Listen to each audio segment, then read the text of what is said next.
দুজন মানুষ সত্যিই একে অপরকে ভালোবাসে যদি তাদের টান গভীর হয়, যদি তারা একে অপরকে ছাড়া ভাবতেই না পারে, তাহলে তাদের বিয়ে কেন হয় না? ভালোবাসা কি তাহলে মিথ্যে ছিল, নাকি ঈশ্বর নিষ্ঠুর? না মা, ঈশ্বর কখনো নিষ্ঠুর নন, আর সত্যিকারের ভালোবাসাও কখনো মিথ্যে হয় না। কিন্তু মানুষ যে ভালোবাসাকে যেমন ভাবে, আত্মা ভালোবাসাকে তেমন ভাবে না। তুমি যে প্রশ্ন করছো, এই প্রশ্নের উত্তর মানুষের চোখে নেই। এই উত্তর লুকিয়ে আছে কর্মফল, আত্মার চুক্তি আর ভগবদ্গীতার গভীর তত্ত্বে। আত্মার চুক্তি মানে কি গুরুদেব? আমরা তো কাউকে ভালোবাসতে গেলে কোনো চুক্তি করি না। এইখানেই মানুষ ভুল করে।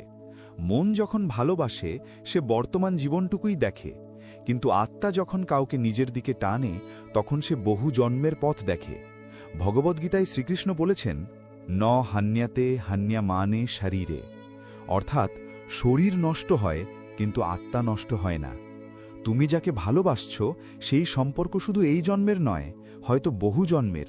তাহলে গুরুদেব, যদি বহু জন্মের সম্পর্ক হয়, তাহলে এই জন্মে বিয়ে না হবার কারণ কি? কারণ মা, সব সম্পর্কের গন্তব্য বিয়ে নয়। গীতায় কৃষ্ণ বলেন, কর্মণ্যেধিকারাস্তে মা ফলেষু কদাচনা। তোমার অধিকার শুধু কর্মে, ফলের উপর নয়। তোমার কর্ম ছিল ভালোবাসা, যত্ন, ত্যাগ, অনুভব, কিন্তু ফল হিসেবে বিয়ে পাওয়া তোমার হাতে ছিল না। কিন্তু গুরুদেব, মানুষ তো বলে যদি ভালোবাসা সত্য হয় তাহলে শেষ পর্যন্ত এক হওয়াই কথা। মানুষের বলা কথা আর আত্মার সত্য এক নয় মা। অনেক সময় আত্মা কাউকে জীবনে আনে শিক্ষা দিতে, সঙ্গে থাকার জন্য নয়। গীতায় কৃষ্ণ অর্জুনকে বলেন, যদা যদা হি ধর্মস্য গ্লানির্ভবতি ভারতা। যখন ধর্মের অবক্ষয় হয়, তখন আমি অবতীর্ণ হই। ঠিক তেমনি যখন তোমার জীবনে কোনো গভীর শিক্ষা দরকার হয়, তখন আত্মার স্তর থেকে একজন মানুষকে পাঠানো হয়। আপনি বলতে চাইছেন গুরুদেব, সে মানুষটা আমার শিক্ষা ছিল? হ্যাঁ মা, কেউ আসে ভালোবাসা শিখাতে, কেউ আসে ত্যাগ শিখাতে, কেউ আসে সীমা শিখাতে, কেউ আসে আত্মসম্মান শিখাতে। সব সম্পর্ক সংসার করার জন্য নয়, কিছু সম্পর্ক আত্মাকে জাগানোর জন্য। কিন্তু গুরুদেব, ভালোবাসার সময় তো মনে হয়েছিল এটাই আমার জীবন। কারণ তখন তুমি আত্মার ডাক শুনেছিলে, কিন্তু মন ভেবেছিল সেটা চিরস্থায়ী সুখ। গীতায় কৃষ্ণ বলেছেন, ইন্দ্রিয়াণি মনোবুদ্ধি রস্যাধিষ্ঠানমুচ্যতে। ইন্দ্রিয়, মন আর বুদ্ধি, এই তিনের মধ্যে মানুষ আটকে যায়। মন চায় পেতে, আত্মা চায় শুদ্ধ হতে। তাহলে কি ভালোবাসা আর বিয়ে আলাদা জিনিস? খুব আলাদা মা। ভালোবাসা আত্মার অনুভূতি, বিয়ে কর্মের ফল। ভালোবাসা আসে পূর্বজন্মের স্মৃতি থেকে, বিয়ে হয় এই জন্মের কর্মফল থেকে। তাই অনেক সময় দেখা যায় ভালোবাসা গভীর কিন্তু বিয়ে হয় না, আবার বিয়ে হয় কিন্তু ভালোবাসা আসে দেরিতে। এটা কি পূর্বজন্মের কোনো পাপ গুরুদেব? সব কষ্ট পাপ নয় মা। গীতায় কৃষ্ণ বলেন, শুভাশুভ ফলাইরে এবং মোক্ষসে কর্মবন্ধনেই। শুভ আর অশুভ দুটোই কর্মবন্ধন। অনেক সময় অসম্পূর্ণ সম্পর্ক পূর্ণ করার জন্য আত্মারা আবার দেখা করে, কিন্তু একই ভুল যেন না হয়, তাই বিয়ে হয় না। অসম্পূর্ণ সম্পর্ক মানে? হয়তো পূর্বজন্মে তোমরা স্বামী স্ত্রী ছিলে, কিন্তু ভালোবাসা ছিল না। এই জন্মে ভালোবাসা এলো, কিন্তু সংসার এলো না, কারণ আত্মার হিসাব খুব নিখুঁত। তাহলে গুরুদেব, এই কষ্টের মানে কি? এই কষ্ট তোমাকে ভাঙার জন্য নয়, তোমাকে বড় করার জন্য। গীতায় কৃষ্ণ বলেন, উদ্ধারে দাত্মানং আত্মানম। নিজেকে নিজেই উদ্ধার করো। এই সম্পর্ক তোমাকে আত্মনির্ভরতা শিখাতে এসেছে। তাহলে কি আমি কোনোদিন সুখী হব না? হবে মা, কিন্তু সেই সুখ এই সম্পর্কের মতো হবে না। কারণ যেটা আত্মাকে জাগায় সেটা চিরকাল থাকে না, আর যেটা জীবনের সঙ্গী হয় সেটা ধীরে ধীরে আসে। তাহলে আমি কি করব গুরুদেব? কৃষ্ণ যেমন অর্জুনকে বলেছিলেন, মা মেকাং শরণং ব্রজা, সব ছেড়ে আমার শরণে এসো। তোমার কাজ ছিল ভালোবাসা, তুমি তা করেছ। এখন তোমার কাজ হলো গ্রহণ করা। গ্রহণ করা মানে? যা হয়েছে তা কর্মফল, যা যায়নি তা আত্মার পরিকল্পনা। যে চলে গেছে সে তোমার ছিল না, সে তোমার পথ দেখাতে এসেছিল। তাহলে ভালোবাসা মিথ্যে ছিল না তো? একদমই না। ভালোবাসা ছিল বলেই তুমি আজ এই প্রশ্ন করছ। ভালোবাসা ছিল বলেই তোমার আত্মা জাগতে উঠছে। গুরুদেব, আপনার কথা শুনে মনে হচ্ছে ভালোবাসা মানেই পাওয়া নয়। ঠিক তাই মা। ভালোবাসা মানে বোঝা, ছেড়ে দেওয়া আর নিজেকে খুঁজে পাওয়া। বিয়ে যদি না হয় তার মানে এই নয় যে ভালোবাসা হারিয়ে গেছে, তার মানে হলো এই ভালোবাসার কাজ শেষ হয়েছে। পরের পর্বে কি আপনি বলবেন গুরুদেব, যারা বিয়ে করে কষ্ট পায় তাদের কর্মফল কি? হ্যাঁ মা, পরের পর্বে আমরা কথা বলবো কেন কিছু বিয়ে আশীর্বাদ হয় আর কিছু বিয়ে শাস্তি হয়ে দাঁড়ায়, গীতা আর কর্মফলের আলোকে। গুরুদেব, আপনি বলেছিলেন পরের পর্বে বলবেন কেন কিছু বিয়ে আশীর্বাদ হয় আর কিছু বিয়ে শাস্তি হয়ে যায়। আমি এটা জানতে চাই, কারণ আমি দেখেছি অনেক মানুষ বিয়ে করেছে কিন্তু তারা ভেতরে ভেতরে প্রতিদিন মরে যাচ্ছে।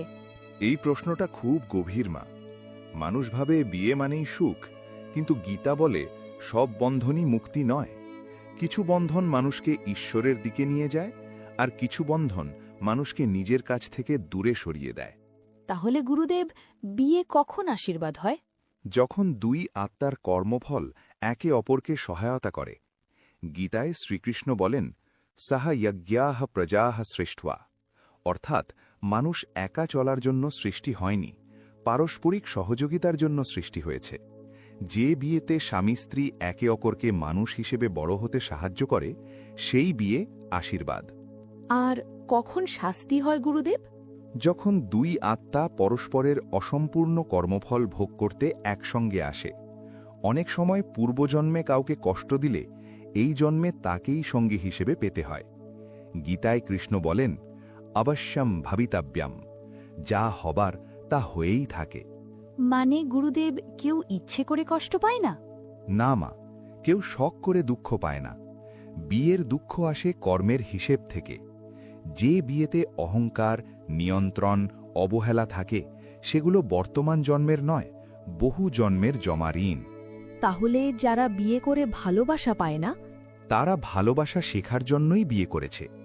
গীতা বলে, দুঃখে সুবনুদ্বিগ্নমনাহা, সুখে সুবিগত স্পৃহাহা। যে মানুষ দুঃখে ভেঙে পড়ে না, সুখে অহংকারী হয় না, সেই যোগী। এই ধরনের বিয়ে মানুষকে যোগী বানানোর জন্য আসে। কিন্তু গুরুদেব, অনেক বিয়েতে তো শুধু অত্যাচার, অপমান, অবহেলা থাকে। হ্যাঁ মা, আর সেগুলোই সবচেয়ে বড় পরীক্ষা। এই বিয়েগুলো আসে আত্মসম্মান জাগাতে। যদি মানুষ সব সহ্য করেই যায়, তবে সে শিক্ষা পায় না। গীতায় কৃষ্ণ বলেন, স্বধর্মে নিধানাম শ্রেয়ম। নিজের ধর্ম রক্ষা করতে গিয়ে কষ্ট পেলেও সেটাই শ্রেয়। মানে গুরুদেব, সব বিয়ে টিকিয়ে রাখাই ধর্ম নয়? একদম নয়। যে বিয়ে তোমার আত্মাকে ভেঙে দেয়, ঈশ্বর তোমাকে সেখানে বেঁধে রাখেন না। কৃষ্ণ কখনো দাসত্ব শেখাননি, তিনি আত্মমর্যাদা শিখিয়েছেন। তাহলে যারা ডিভোর্স নেয় তারা কি পাপী? না মা, পাপ সম্পর্ক ভাঙায় নয়, পাপ আত্মাকে ধ্বংস করায়। অনেক সময় বিচ্ছেদই মুক্তি। গীতায় কৃষ্ণ বলেন, বিমৃশ্য আইতদ আশেষেণা, ভেবে বুঝে সিদ্ধান্ত নাও। তাহলে গুরুদেব, ঈশ্বর কেন এমন মানুষকে জীবনে আনেন যাদের সঙ্গে এত কষ্ট? কারণ আত্মা শুধু সুখ চায় না, আত্মা চায় শুদ্ধি। আগুনে পুড়েই সোনা খাঁটি হয়। এই বিয়েগুলো আত্মাকে শক্ত করার জন্য আসে। তাহলে আশীর্বাদ আর শাস্তির পার্থক্য কি গুরুদেব? আশীর্বাদ বিয়ে তোমাকে শান্ত করে, শাস্তির মতো বিয়ে তোমাকে জাগিয়ে তোলে। দুটোই দরকার। কিন্তু গুরুদেব, কেউ কেউ তো 2-3টে বিয়েও করে, তবু সুখ পায় না। কারণ তারা সম্পর্ক বদলায়, কিন্তু নিজেকে বদলায় না। গীতায় কৃষ্ণ বলেন, ন তো মাম অভিজানাতি। যে নিজেকে চেনে না, সে ঈশ্বরকেও চেনে না।